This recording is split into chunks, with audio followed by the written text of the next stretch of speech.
Welcome to Let's Get Into It. I am your host, Sherelle Higgins. Let's Get Into It is a safe space to have real conversations that are meant to uplift, encourage, and let you know you are not the only one dealing with life.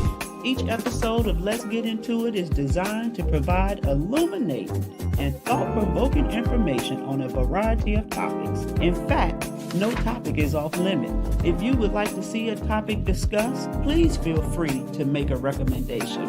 My special guest and I will have a great time discussing topics that the mainstream media wouldn't dare discuss. We will bring these conversations to you with an open mind, respectfully, from different perspectives, and most importantly, with love. Thank you for joining me and my special guest.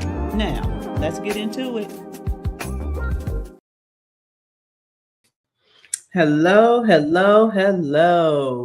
Let's get into it. I am your host, Sherelle Higgins, and I really have been thinking about what can I do to support our federal workers.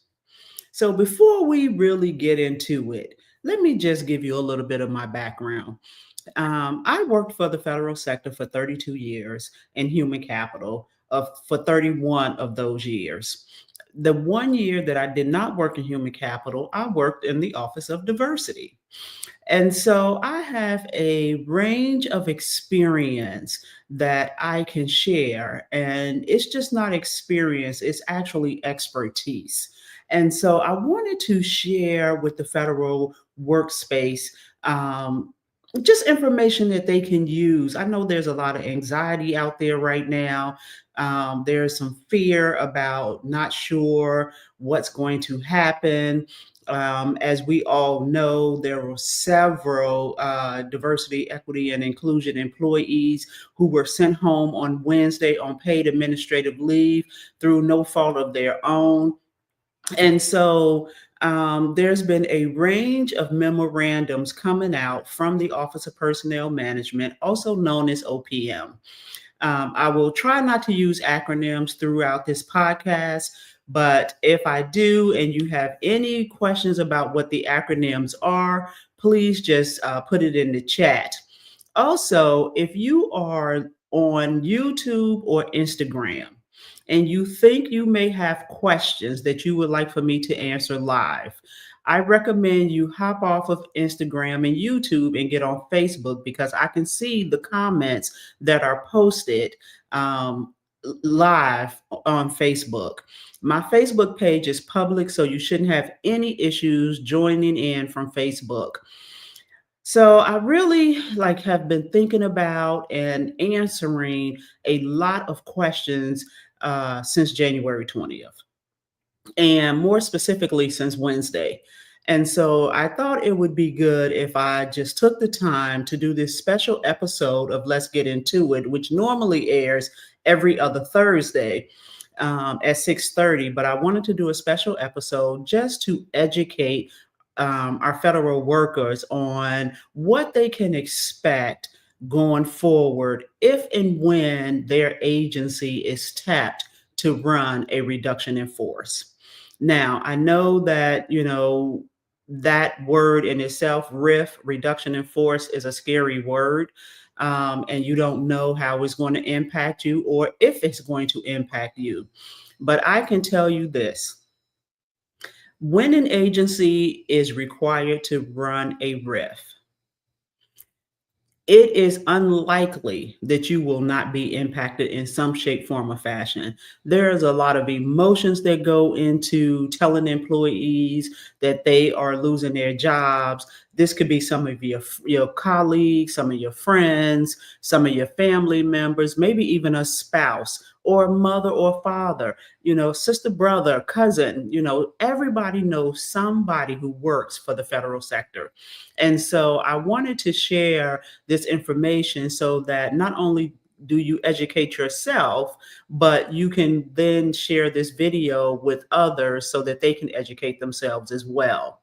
And so before I get started, I want to say, I know that there's a lot of buzz going on around return to work. Well, let me just tell you this.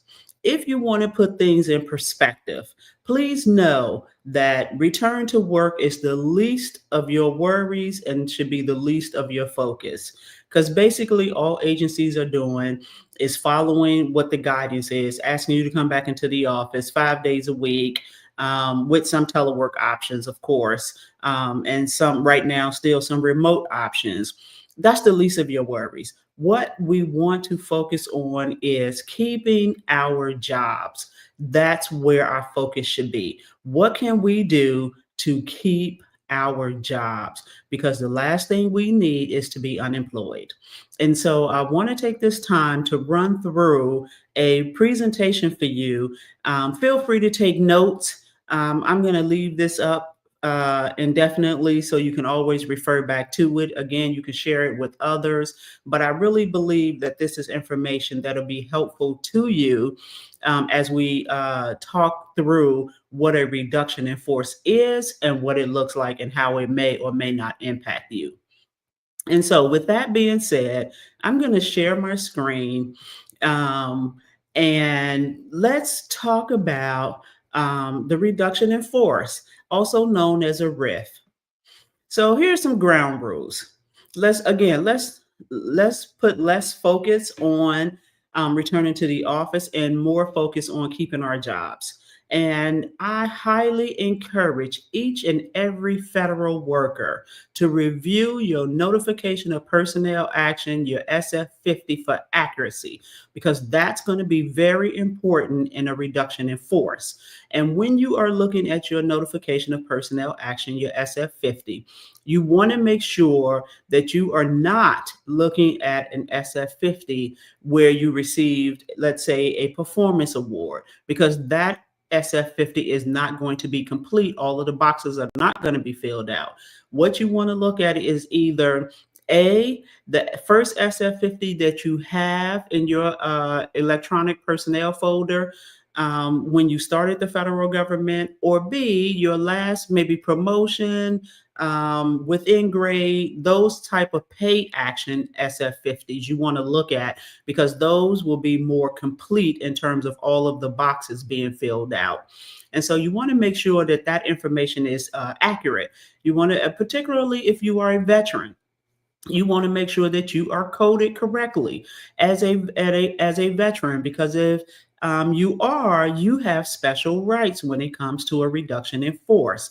You also want to make sure you check the tenure box and make sure that you are appropriately coded or accurately coded. Are you a career conditional employee? You have less than 3 years of service. Are you a career employee? You have more than 3 years of service. Do you have competitive status? Are you an accepted service? Those are the things you want to look at to make sure that your information is accurate. And also your service comp date. You want to make sure that date is accurate as well, because that is the date that you started. But as a caveat, let me just tell you that the SF50 has a service comp date on it, but that's strictly for your leave. You have a separate service comp date for retirement that is not on your SF50. And so you may need to reach out to your benefits specialist to find out what your service comp date is for retirement. And so that's two different, it could be the same day, depending on what type of appointment you started on. If you started as a student and that time was not creditable, then you may have a different service comp date for retirement, although you were eligible to earn leave. So, why do we have reductions in force?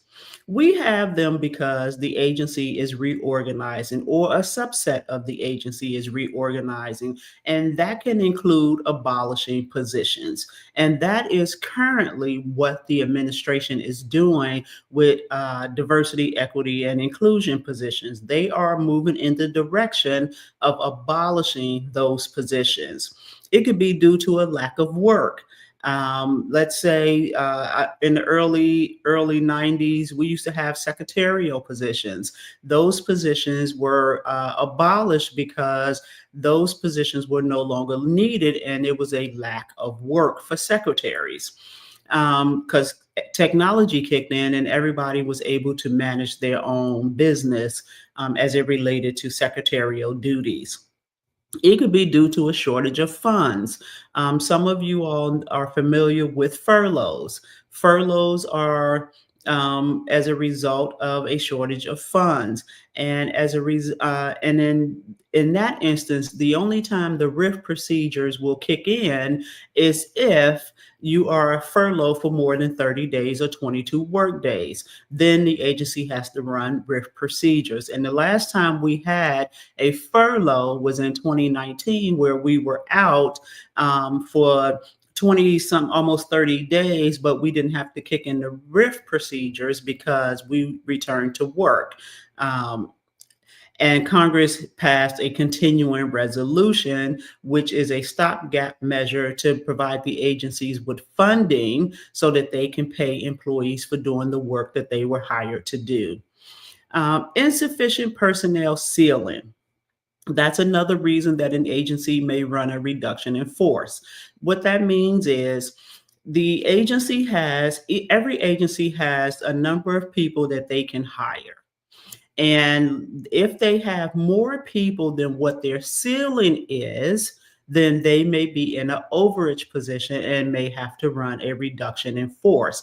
Most of the times, that's going to be related to the funding shortage. So, if Congress decides to cut everybody's budget by 25%, chances are the agencies are going to have an insufficient personnel ceiling because they are not going to have the salaries and expense budget to be able to pay all of the people. And then exercise of certain reemployment and restoration rights. Sometimes agencies run a RIF so that employees have the opportunity to exercise their reemployment rights and their restoration rights, meaning that they can come back into the government. So there are four factors that are considered when you are running a RIF. The first thing is your tenure. Again, that's your career status. That's whether you're a competitive service or accepted service, your veterans preference, your length of service. How long have you worked for the federal sectors? How much time do you have that is creditable towards your time in service? And then your performance ratings. We're going to talk a little bit more about performance ratings and how performance ratings factor into the RIF procedures. So, with the performance ratings, the way that it works is they look at the last 4 years. And in some instances, employees don't get performance ratings every year like they're supposed to. And so the regulations in the Code of Federal Regulations, 5 CFR, says that you have to look at the most current three in a 4 year period. And so when you do that, depending on the type of performance rating that you receive, you get additional years of service added to your actual years of service. So, for example, if you worked for the federal government for 20 years, and your last three performance ratings were outstanding, you will get an additional 20 years added to your years of service in a RIF. And therefore, instead of you having 20 years of service, you will have 40 years of service. So it's very important that you have your performance ratings and that the agency has recorded what your performance ratings are. If you received an exceeds, and what they do is they average out the last three. And so for exceeds, you get 16 years, and for fully successful, you get 12 years. And so they average that out and they add that number of years to your actual years of service. So make sure that you have been given your performance rating for 2024. And if you haven't, you need to be asking some questions about where is your performance rating for 2024, because you want to make sure that you get the proper credit that you will need when it comes to running a reduction in force. Then most agencies should have already established competitive areas. Competitive areas, agencies have not run a RIF, and most agencies in 25 plus years. And so the competitive areas may not be in order. However, they have to establish competitive areas, and the competitive area is all or part of an agency. So when the agency is running a RIF, they do not have to RIF the entire agency. They can pick and choose at their discretion which sections of the agency will be subjected to the RIF. And so the minimum requirement for the competitive area is the local commuting area. And so, for example, if you live in Washington, D.C., and you may have a competitive area of your particular office plus Washington, D.C. And therefore, what happens in a RIF, which we'll talk more about, will not impact, let's say, people that are in LA because they are not in your local commuting area. There's no maximum competitive area. Again, it could be all of the agency or just a part of the agency. Also, it requires OPM's approval if the agency redefines the RIF competitive area within 90 days of the effective date of a RIF. So if the agencies do not have their competitive areas in order, they have to go to OPM to get approval to redefine those competitive areas. And most agencies, because they haven't had a RIF in 25 years and their human capital staff has turned over multiple times in that 25-year period, they may not have their competitive areas already set up. And then once you have your competitive area set up, you have to set up your competitive levels. With your competitive levels, it has to be the same grade, the same classification series. So, for example, if you are a human capital specialist, your classification series would be GS 201. If you are a program analyst, your classification series will be a GS 343, and so on. So you have to have the same classification series. Also, you have to have your same official tour of duty. Are you full-time, part-time, seasonal? Those or intermittent, those are your tours of duty. Also, it is based upon your position description. It is not based upon your particular name or people. When agencies run a RIF, it should be solely based on position descriptions. What is needed for the agency to move forward? What can the agency afford to do without um, when looking at positions? Again, secretaries are a great example. We have very few of them in the federal sector. And then there are going to be different competitive levels for your competitive service employees versus your accepted service employees. And so, a good way to think about this is most federal executive branch positions are competitive service. However, there are some positions that are accepted service. And one that comes immediately to mind is attorneys. They are accepted service. And so they would be in a different competitive level versus somebody who is a budget analyst. And so it is, you need to know, are you in the competitive service or are you in the accepted service? And typically in the accepted service, you don't have to go through the OPM hiring process. You have special authority to hire differently than you would do for competitive service and placing your jobs on USA Jobs. However, a lot of agencies do post their accepted service jobs on USA Jobs because they have a public notice requirement, meaning that they have to notify the public that there is a vacancy. And since OPM's USA Jobs has been tested in the court system and has passed the court process, most agencies use USA Jobs to advertise accepted service positions. Then you have to put together retention registers. So, with the retention registers, we have the competitive levels already decided. We have and the competitive levels and I'm drawing a blank on what I just said. Hold on, let me go back a couple of slides. And competitive area already uh, decided. Once those are decided, then they put together the retention register. That means who are they going to keep and who's going to be let go. Each competitive level will have a separate register. And so you can have multiple registers within an agency just based on what the target positions are for the reduction in force. And the register ranks employees based on those four factors: your tenure, your veterans preference, your length of service, and your performance ratings.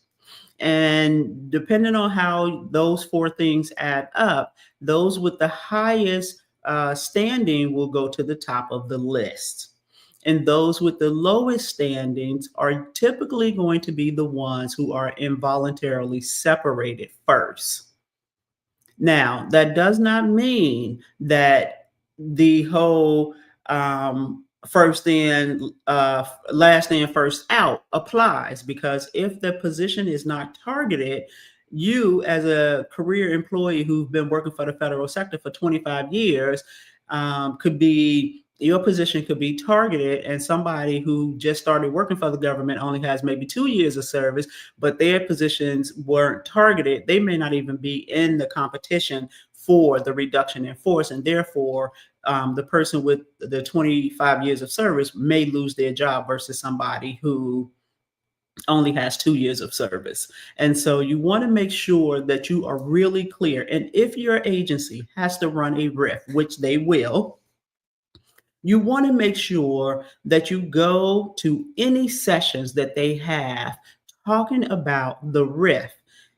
You want to make sure you understand completely, and you want to be able to ask the right questions. And if all else fails, you also want to make sure that you go to opm.gov, and there's a wealth of information there to assist you in understanding how RIF procedures work.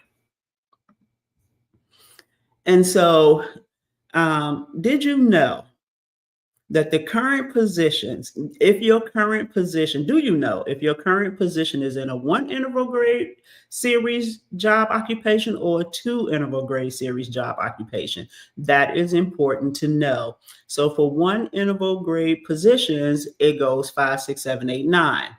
For the 2 interval series, it's 5, 7, 9, 11. And so you skip a grade in the 2 interval series job. So you want to know which intervals your position is currently in, so that you then understand the next part that I'm going to talk about when I tell you about how you can bump and retreat in a RIF. And so with bumping, so there's two ways to you can maintain a position in the agency. One way is by bumping in a RIF.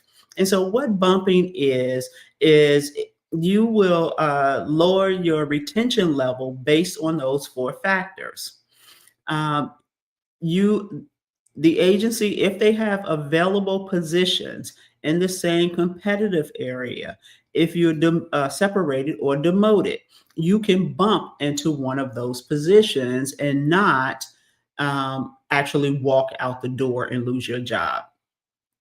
However, you must qualify for that position.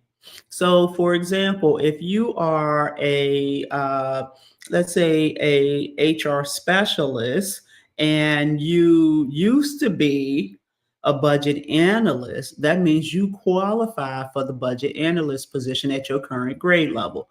Or a grade level that you previously held. So you want to make sure you qualify for the position. And the qualifications can be waived by the agency at their discretion. But if the position has positive education requirements, those requirements cannot be waived. So, for example, with an auditor, they have positive education requirements. They have to have a certain number, 24 hours of accounting. That cannot be waived. So, you cannot bump into an auditor position. An attorney, you have to have a law degree. You cannot waive that requirement. You can't just wake up tomorrow and be an attorney. So you have to actually qualify for the position. And when you're thinking about qualifying for positions, a lot of times when the agencies are going to run a RIF, they are going to ask you for an updated resume to see if you qualify for any other positions that are vacant and that you can bump into. When they are asking you for that updated resume, I highly recommend that you take the time to really update your resume. I'm not talking about copying your PD word for word. That's not updating your resume. I'm talking about really think about what have you done that you can put in your resume that could possibly qualify you for another position. If you have done volunteer work, put it on your resume because it counts. And so you want to make sure that you give yourself every possible opportunity to qualify for a different position. When you are bumping in a RIF, you can bump within 3 grade levels below what your current grade level is. So, for example, if you are a GS11 in a interval series position, as an 11, you could potentially bump all the way down to a GS5 because remember, you skip a grade, 579, so that's the 3 grades. And so you can bump into a GS5 position. And so, again, you want to make sure that your resume is sufficient so that they can determine that you actually qualify for that GS5 position. Also, another example, if you're in a one interval grade position, let's say you're a GS9, you can bump down to a GS6 because it's 6, 7, 8. Those are the 3 grades that you can bump down into. Let me see if I can move this out to what. Oops, wrong one. Hold on. Um, when you are bumping, promotion potential is not a factor. So let's say you are currently in a GS9 position, you have promotion potential to the GS12. You cannot, um, that is not going to be considered. Shelly, I see your question. Just sit tight. I'm going to get back to that particular question. So when you are bumping, you want to make sure that you understand that promotion potential in your current position plays no role in the position in which you can bump into. And then if you are accepted service, you have no assignment rights. So therefore, you do have no right to bump into another position unless the agency at its discretion decides to give you as a group, as an accepted service group of employees bumping rights. And so you have no right. So that's one of the differences between accepted service and competitive service. Competitive service, you have the right to assignment into another position. Accepted service, you do not. And then retreating. So with retreating, you can retreat into the same position or essentially an identical position that you previously held. So you have to have held that position in the past. Veterans can retreat up to 5 grades below their current grade levels. And so you want to, again, as a veteran, you want to make sure that you understand that you can retreat up to 5 grade levels below, while all others can only retreat up to 3 grade levels below.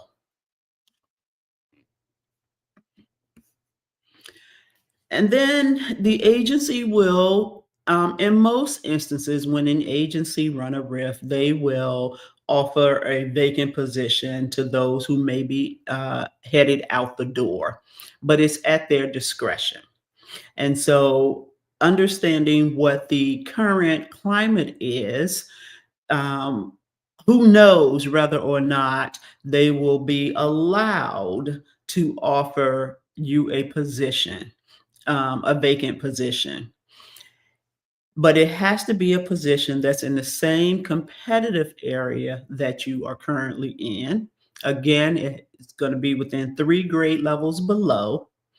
And if you decline a reasonable offer that the agency give you to put you into one of those vacant positions, you could lose your severance pay.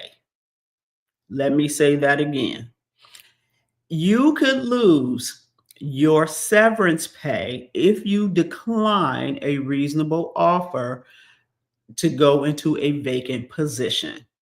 And so if you decline, then that means that you will be unemployed and you will not get your severance pay. So, in order for the agency to run a RIF, they have to give employees notice. It has to be written. They can't just call you in the office and say, hey, you're going to be impacted by a RIF or your position is impacted by the reduction in force. They have to give you a written notice. They have to give you that notice at least 60 days prior to the effective date. So when you are thinking about those people who were sent home on paid administrative leave on Wednesday, um, agencies were given until Friday, the 31st, to provide the Office of Personnel Management their written plans to terminate those employees. And so those employees can expect, unless the administration waives it somehow, they can expect to be on administrative leave for at least 60 days beyond January 31st. The only exception to that is what the exception says in the regs, because we know that we are not law and order anymore. But the exception was any unforeseeable situation like a natural disaster, like the California fires. Let's say it impacted the federal space out there and burned down the buildings. The agencies could have ran a reduction in force and they could have terminated employees with a 30-day notice. But in order to do that, they must obtain OPM's approval prior to doing it.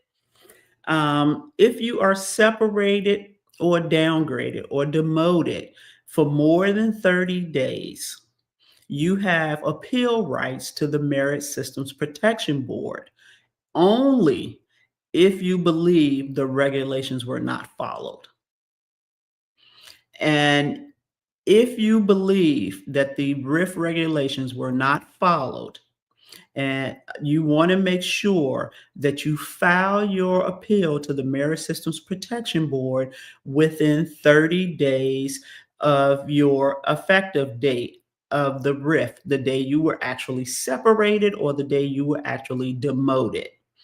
So you want to make sure you file that within 30 days. Don't miss that deadline. Also, if you are in the bargaining unit, if you must follow the negotiated grievance process, um, unless it's specifically your collective bargaining agreement specifically excludes RIF. You want to follow the negotiated grievance process if you believe that the regulations were not followed and you were impacted by the reduction in force. Pay and grade retention. Here's the beauty of a reduction in force.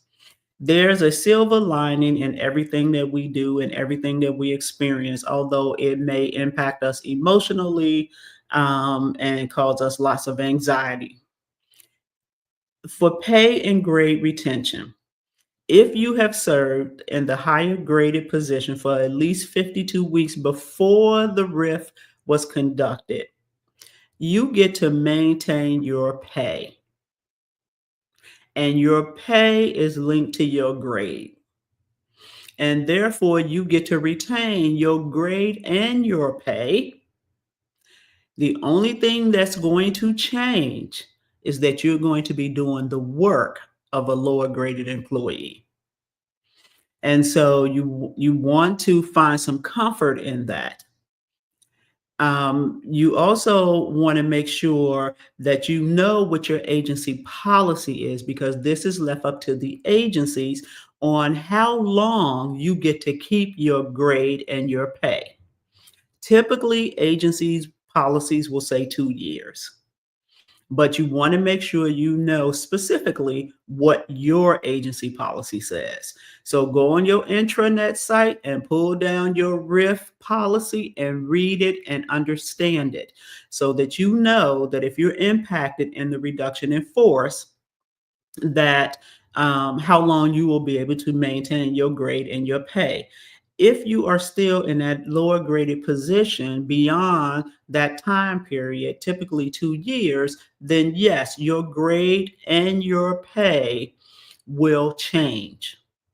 So you want to make sure that if you're impacted and you end up in a lower graded position, that you find you another job within that 2 year time frame so that you can maintain your pay and your grade. That is a great benefit for those agencies retaining pay at grade. Oh, absolutely. It is definitely a great benefit. Does a retired military person now working as a civilian have the any additional protection? Absolutely. If you have veterans preference, you have additional protections. If you served in combat, you have additional protections as a veteran. And so you want to make sure that that your SF50 reflects your veteran's preference accurately, so that you can get those additional protections. And if it comes down to two people with all things equal, the only thing is going to be different is one person has veterans preference and the other person does not. Um, then the veteran would be the person to maintain employment, and the non-veteran would be the one to walk out the door. So it's really important to make sure that you know and that your SF50 is coded correctly. Severance pay. Now, I've heard, some talk about Elon Musk saying that he was willing to do up to 2 years of severance pay. I will tell you that as of today, the regulations does not allow for that. Now, they can always change it, but as it stands right now, the regulation does not allow for that. So the way severance pay works is you have to have completed 12 months of continuous service. If you have less than 12 months, that means you are a probationary period employee and you are not entitled to severance pay. And they can terminate you for any reason at all.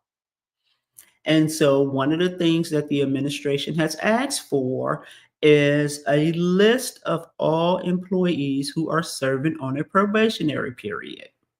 Now, the supervisory probationary period is something different. But if you have less than 12 months of continuous service, you are more likely than not serving on a probationary period, and they could just terminate you. And you are not entitled to severance pay. You are only entitled to severance pay if you are involuntarily separated for reasons other than unacceptable performance and misconduct. And so, in the current climate, the employees who were sent home on Wednesday, when it comes to running the RIF, they will get severance pay because they were involuntarily separated due to no fault of their own. And the way they calculate severance pay is you get 1 week of basic pay. Let me say that again. You get 1 week of basic pay, not locality pay. That's a huge difference. You get 1 week of basic pay for each full year of credible service through 10 years. After 10 years, you get 2 weeks of base pay for each full year of credible service. You also get 25% for each full 3 months beyond a full year. So let's say, for example, you have 10 years and 6 months. So that means you have 10 years, you're going to get 1 week of base pay, and then you're going to get 25% for the first 3 months, and then 25% for the second 3 months. And so you will end up with 10 weeks and six and 50% of the 6 month for the 6 months. And so you will not get your entire year's worth of salary. However, there is an age adjustment for people who are over 40. You get an additional 2.5% for each full month that you are over the age of 40. You may not ever, unless they change the regulations, receive more than 52 weeks during your lifetime. Let me say that part again. You may not receive more than 52 weeks of severance pay during your lifetime. That's important because let's say you work at agency A, you are subjected to a RIF, you get, let's say, it's 26 weeks in a year, 26 pay periods. Let's say you get 13 uh, pay periods worth of severance pay. If you move to agency B and they happen to run a RIF and you get impacted, you are only entitled to the difference. You will not start from the beginning. You cannot get a full year. Get anything beyond a full year. Severance pay is not paid in a lump sum. It is paid according to your biweekly pay schedule. So if you get paid every other Tuesday, and you are entitled to severance pay, you will continue to get your pay, but it will only be your base pay every other Tuesday. And all of your deductions are going to come out of that base pay. So if you are accustomed to bringing home $2,000 a paycheck, that's based on your locality pay.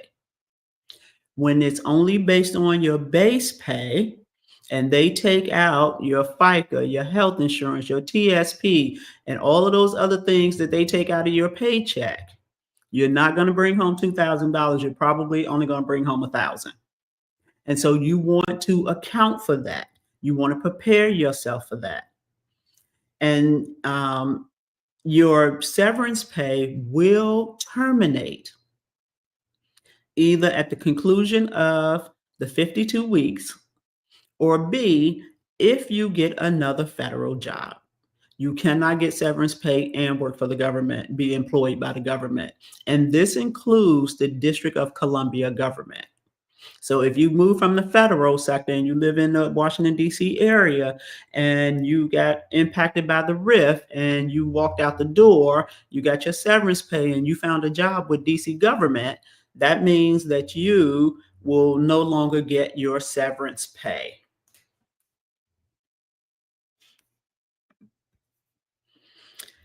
So, some additional information. I don't know if you can see this or not, but most agencies, when they have to conduct a RIF, a lot of other things kick into place. One of the things that kick into place is the career transition assistance. Typically, agencies will set up a war room, so to speak, to help employees update their resumes, transition from federal sector to maybe trying to find a job in private sector by looking at what the experience is and helping them craft that experience. They will, if they have some leads on jobs, either in the other federal agencies or in the private sector or wherever, they will point you in that direction. And they can also, during career transition, provide training for you to be qualified to do other types of jobs and retraining. So you want to make sure that if you get a notice from the federal sector saying you have been identified as a surplus employee, you want to make sure you go to the wherever that career transition assistance location is and get all the assistance you can. If the typically what happens is if an agency, prior to agencies running RIFs, typically they will go to OPM and request a buyout. I don't know that will happen this time. And typically they request a buyout so that they don't have to involuntarily separate people. They hope that enough people will take the buyout so that they don't have to run a RIF. If the agency is offering a buyout, also known as a voluntary separation incentive payment, for all non-DoD employees, the cap is up to $25,000. And they calculate that based on your years of service. So you may not get $25,000. And even if you get $25,000, when they get through taxing it, you will not have $25,000. If you work for DOD, their cap is up to $40,000. So make sure when you are talking to people and people are telling you, oh no, they could do $40,000. That's only for DOD. It is not for everybody else. So are you saying that if I am RIFed with more than 10 years of service, I will only be eligible for 52 weeks of severance pay? That's going to depend on how many years of service you have beyond 10 years. You may not even get 52 weeks. So if you only have 14 years of service, you won't get 52 weeks of severance pay. If you have, typically the people who get 52 weeks of severance pay are going to be people who have 30 years of service and more. Also, with the Career Transition Assistance Program, this is different than the Career Transition Assistance. This is the actual program, also known as CTAP. Once you have a letter in your hand that is addressed to you that says you have been identified as a surplus employee, you are automatically eligible for the Career Transition Assistance Program, CTAP. CTAP means that if your agency advertises positions, vacant positions, and you qualify for those positions, you can apply for those positions and receive priority consideration for that position. Not priority selection. That's very different. It's priority consideration. And again, the way that you position yourself in the best possible position is by making sure your resume is up to par. Again, I've seen so many resumes that people just copy their PDs. That's not going to cut it. And so you want to make sure that you spend some time thinking about and documenting what it is you do on your job and what the impact was so that you could put that in your resume. And if you haven't already started documenting, a good best practice is get you a notebook that you only write down in this notebook the things that you have done, because once we're under pressure, we have a hard time remembering everything, or if we're under stress, have a hard time remembering everything that we did. Write down just daily what you do so that you don't even have to try to remember when it's time to update your resume. You could just go to that notebook, you know everything is in there, and then you can pick and choose the things that you need to put into your resume. With the Career Transition Assistance Program, you are only eligible for that priority consideration for 1 year. So if the agency, again, advertises a position, you can apply for that position if you're qualified, and you receive priority consideration before anybody else. So you have a little bit of a leg up. So you want to make sure that you do that. Bar method, background, actions, results. Yes, keep up with your accomplishments. Absolutely. Absolutely. Also, if you but there's also the Interagency Career Transition Assistance Program. So that's also known as ICTAP. Under ICTAP, that means that you have eligibility for 1 year to apply at other federal agencies as long as that announcement is accepting applications outside of that agency's workforce. So, for example, um, if you work for the Federal Trade Commission and they post a vacancy announcement, and this anybody can apply, you don't necessarily have to be an employee of the Federal Trade Commission to apply, then ICTAP will kick in. You can apply for that position if you're qualified, and they have to consider you before they consider anybody else. And as a little bit of a process here, the way that it works is you will see in vacancy announcements, they would tell you what the well qualified definition is. That's for CTAP and ICTAP. So you want to make sure you pay attention to that, because if you don't meet that well qualified definition, then that means that you will not be able to get that priority consideration. They'll just say you ineligible. And so you want to, again, make sure you spend some time updating your resume. If you work for DOD, they have a reemployment priority list, also known as the RPL. Their RPL is consistent with CTAP, the Career Transition Assistance Program. And so with DOD, if you RIF from DOD, that you go onto the RPL list, and they cannot hire anybody outside of DOD before they place anybody that's on the RPL list for that particular occupation and grade. Also, if you are eligible for retirement,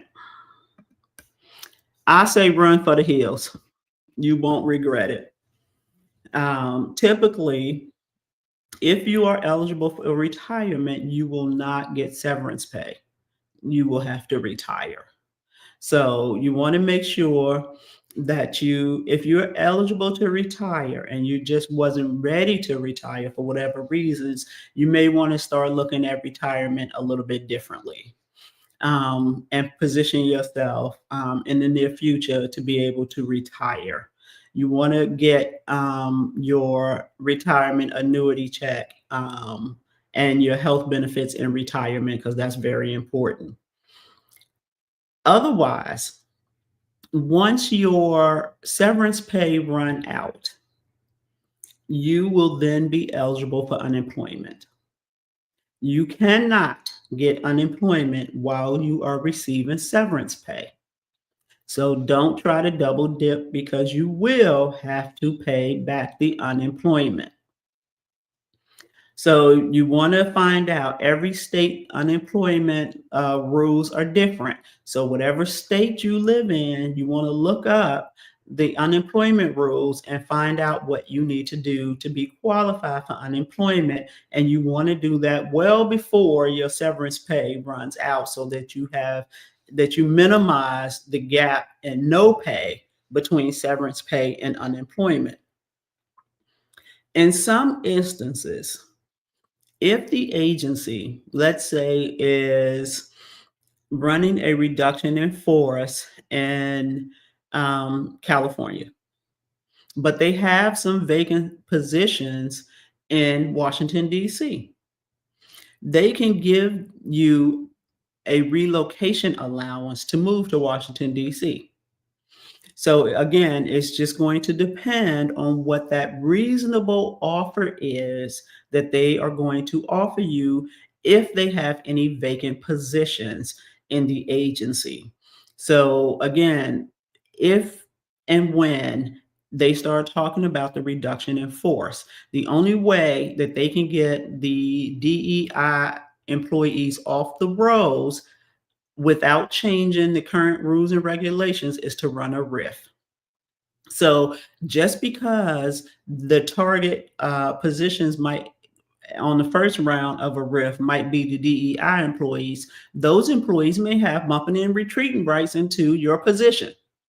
So don't think that just because they're not coming after you as a budget analyst that you safe, because those DEI employees could have bumping at or retreating rights into your position, and then you will be the one to come to walk out the door. So don't get complacent. Make sure you are working on updating your resume. You are honing your interviewing skills. Those interviewing skills are critical. Do some mock interviews with people. Make sure you are ready for questions. Make sure you have your examples ready. So when they ask you, tell me a time when you did X, Y, and Z, you already have the example in your mind and you could just blurt it out. That's not the time to start trying to remember what you've done in the past. So doing mock interviews help a lot in the career transition assistance program, in the career transition assistance training and retraining. Sometimes agencies will have people there to do mock interviews with you. So you want to make sure, if interviewing is not your strong suit, if that's not what you're talented at, you want to make sure you practice. I cannot tell you enough how many people I have interviewed, and I can immediately tell they did not practice. And you can always tell from the first question when they ask you to tell us about yourself. People get stuck on that particular question. And in an interview, make sure that you are not doing yourself a disservice by not tooting your own horn. Make sure you show up and you know exactly what you did, how you did it, and what the outcome was.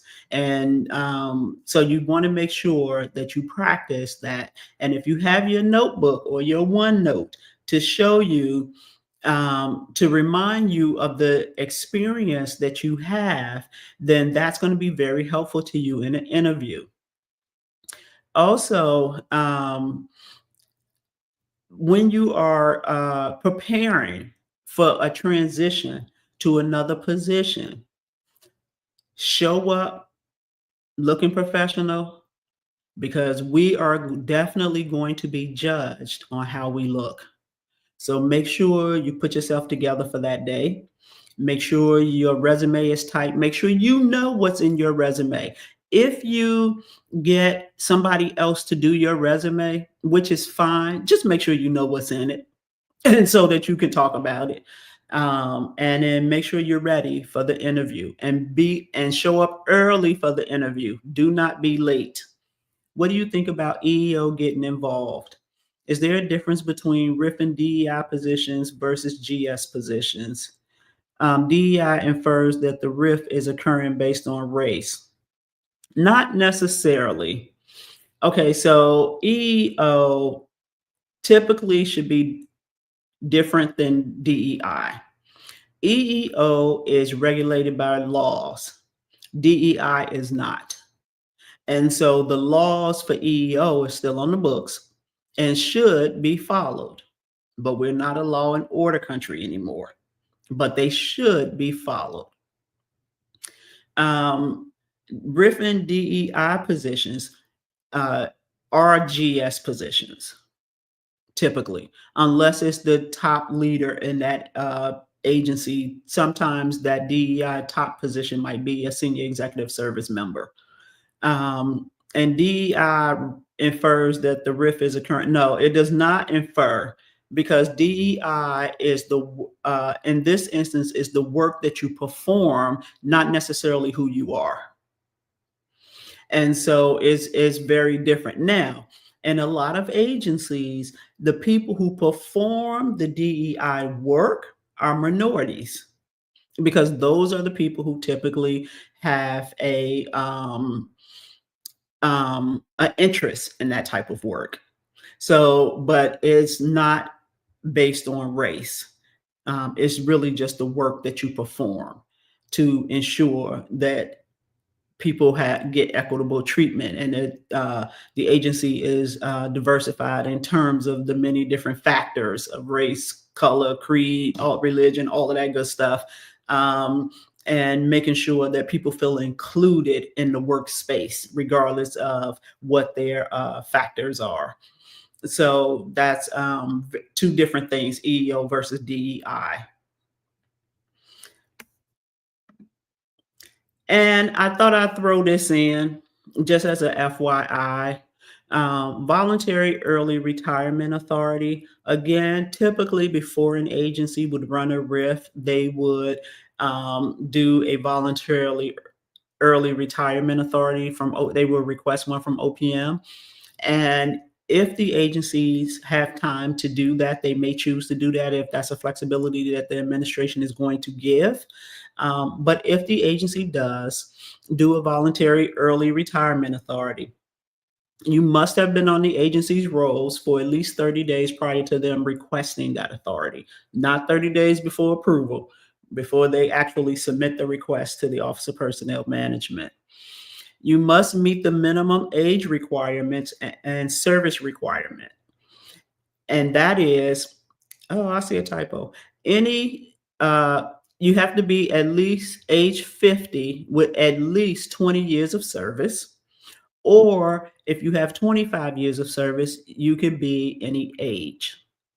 Now, if you are CSRS or have a CSRS component in your retirement, one is you probably there's very few CSRS employees left, but if you have a CSRS offset, then there will be, based on that CSRS component, a 2% penalty for every year that you're under the age of 55. Under FERS, the Federal Employee Retirement System, there is not a penalty for retiring under the age of 55. So don't get the two confused. You must be in a position that's covered by the Voluntary Early Retirement Authority, and you must separate by the close of the early out period. So you typically, an agency who requests early out authority will say, we want everybody who's going to take it, that's eligible for it, to be off the rolls by the end of March. You have to be off the rolls by the end of March. Also, you have to, I talked about the reduction. Now, one of the important things about retirement is when you retire from the federal sector, as long as you have carried your health insurance for the preceding 5 years of your retirement date, you could take those benefits into retirement and still only pay the employee portion. However, that can be waived and typically is waived if the agency has a voluntary early retirement authority. You just have to have that health insurance. Let's say you only been in the government 4 years. The agency requested a VERA, and then OPM approved it, and you're on the list, you decide to take it, you have to have carried your health insurance for those 4 years. So they will waive that 5-year requirement in that instance. But typically, to carry your health benefits into retirement, you have to have it for 5 years preceding your retirement date. With your TSP, if you find yourself as a surplus employee and you are actually going to lose your job, you want to make sure that you understand the 10% penalty that you will pay, in addition to the taxes that you will pay on any withdrawals that you take out of your thrift savings plan. So that may not necessarily be a smart move. I believe some people will scream bloody murder, and a good lawyer will be able to make the argument that because of the diversity arm, those people were targeted based on race. Well, that's going to be a tough sell because he didn't care who was doing the work. I know some agencies where a lot of the diversity staff were not minorities. And so it's going to be a tough argument. It's one to be made. It might work. It might not work. I don't know. I'm not an attorney, but they are he the way that it was laid out was we are wiping out diversity, equity, and inclusion occupations. It didn't matter who was in those occupations, what your race was, what your creed is, none of that. None of that mattered. It was we wiping this out. And so an attorney might be able to make that claim. I don't know. But that doesn't mean also it doesn't mean that if you just because you were identified, just because your occupation was identified as one that is no longer needed, that you are going to be the person walking out the door. It could be a non-minority down the hall who did something else that you bumped out their position, or you retreated into their position and they were the ones to leave out. So, all of those factors will have to be explained. Can you repeat the information about withdrawing from your TSP? Yes. So with your TSP, if you withdraw your money prior to the age of 59 and a half, or prior to the time that you're actually eligible to retire, or you retire, let me say that.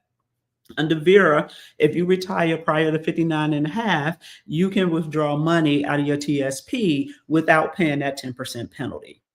However, if you just lose your job due to a RIF and you withdraw money from your thrift savings plan, you will pay a 10% penalty plus taxes.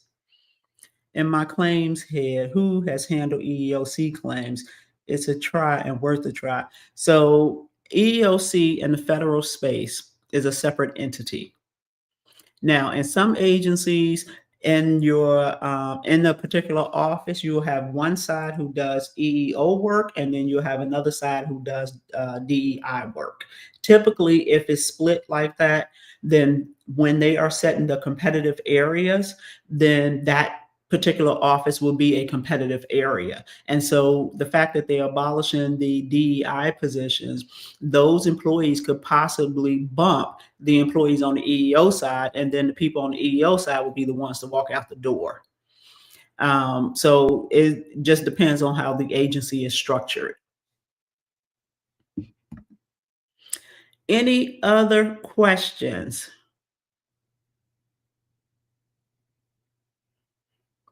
Put them in the chat for me. I'm checking it. Let me see if I hit all the questions.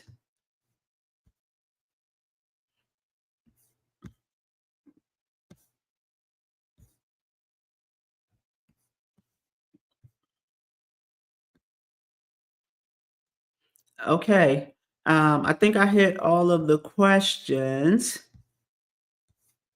I am going to post this on social media. It'll be there. Again, if somebody couldn't make it to hear it live, you can feel free to share it with them and pass it around. I want our federal workforce to be educated.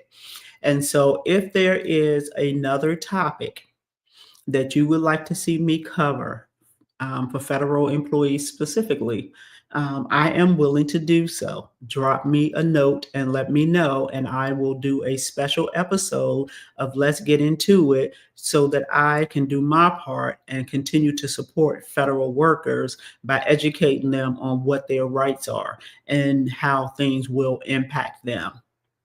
Thank you all for joining me. I certainly appreciated the questions that were asked. And if there's anything I can do to assist you or explain something to you more in depth, please reach out. I'm here and I'm willing.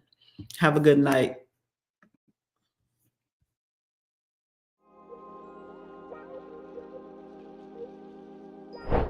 Thank you for joining and participating in Let's Get Into It.